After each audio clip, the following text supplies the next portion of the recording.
കോട്ടിട്ടുണ്ടാണോ അവന്മാർ ഓടിയത്? ഏത് കളർ കോട്ടായിരുന്നു?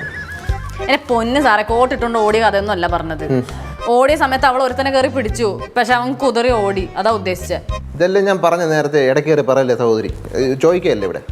സാർ അവരുടെ കാലിൽ നിന്ന് കണ്ട ബ്ലഡ് അതോ അത് ഇതോ? Move back, move back.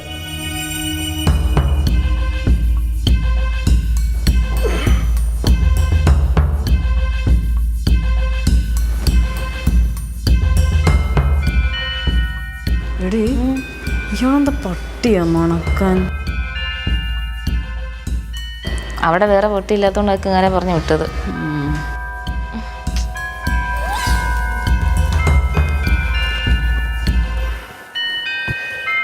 ഇത് ബ്ലഡ് അല്ല. പിന്നെ ഇത് ഏതോ നല്ല കണ്ണിമാങ്ങ അച്ചാറിൻ്റെ ഗ്രേവി, ചാറ് ഇവിടെ പറഞ്ഞിട്ടുണ്ട്. അച്ചാറോ? ആ, ഇതിൻ്റെ അർത്ഥം ഇന്നലെ വന്നവന്മാർ ആളില്ലാത്ത വീട്ടിൽ കയറി വെള്ളം ഒടിക്കുന്ന സംഭവമാണ്. അങ്ങനെയാണെങ്കിൽ അവർ എന്തിനാ ഇറങ്ങിപ്പോകാൻ ഇത്രയും ലേറ്റ് ആയത്? അപ്പോഴായിരിക്കും അവന്മാർ അടിച്ചതിൻ്റെ കെട്ടിറങ്ങിയതും ഇവിടെ ആൾ വന്ന് അറിഞ്ഞതും. മനസ്സിലായില്ലേ? എല്ലാം വാങ്ങിച്ചു കേട്ടാ.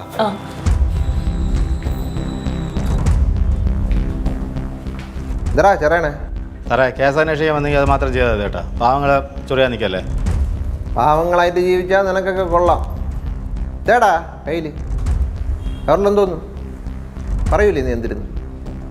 മാന്യമായിട്ട് സംസാരിച്ചൂടെ? ഇവൻ്റെ അടുത്ത് മാന്യതല്ലേ? ഞങ്ങളുടെ അമ്മാവനത്. നിനക്ക് പറ്റിയ സാധനം തന്നെയല്ലോ, നിന്റെ സ്വഭാവത്തിന് പറ്റിയത്. പഴം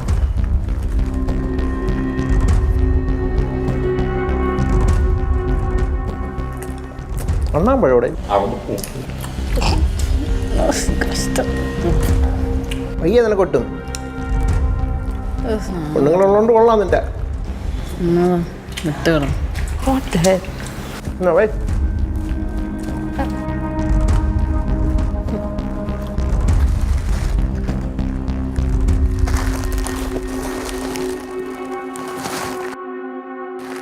ഇതെന്തോന്നടാ ഇത്? വെടിയും വരുന്നു ചേർന്നു. നാളെ ദീപാവലിയാണ് സാറേ. നാളെ ദീപാവലിയാ?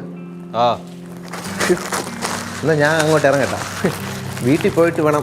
രുക്കും അവിടെ കാത്തിരിപ്പുണ്ടേ. അവിടെ പോയിട്ട് വേണം അവളെ കമ്പിത്തിരിയും മത്താപ്പവും കത്തിച്ച് കളിക്കുക. ഞാൻ പോയാൽ അവൾ കത്തിക്കും. പിന്നെ ഗ്യാസിൻ്റെ കാര്യം, ഇതൊന്നും ഗ്യാസാക്കാനുള്ള ഒരു വകുപ്പില്ല. ഏതോ പയ്യന്മാർ വെള്ളം ഒടിക്കാൻ വേണ്ടി ഇവിടെ കയറിയതാണ്. അവന്മാർക്ക് വേറെ പ്രത്യേകിച്ച് ഉദ്ദേശമൊന്നുമില്ല. മനസ്സിലായില്ലേ? വേറെ വല്ലതും പറയാനുണ്ടോ? ഇറങ്ങി ഒന്നുമില്ല സാറേ, പോകണം സാറേ. പിന്നെ നമ്മുടെ അൻസാറില്ലേ, അൻസാർ വരുമ്പം ഞാൻ വന്ന് ഡീറ്റെയിൽസൊക്കെ അന്വേഷിച്ചൊന്ന് പറയണം. ഓ കേട്ടല്ലോ? ഇറങ്ങട്ടാ.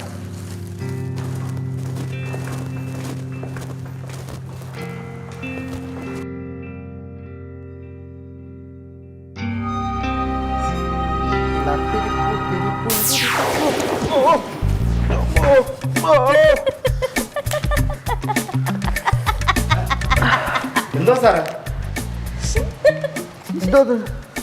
ചെറുതായിട്ടൊന്ന് വീണ്. നോക്കിയൊക്കെ നടക്കണ്ടേ സാറേ? ഇനിയിപ്പോൾ എന്തോ നോക്കേ, മൂലം ചതയായി. അടക്കം പൊട്ടിക്കാൻ പറ്റുമെന്തോ.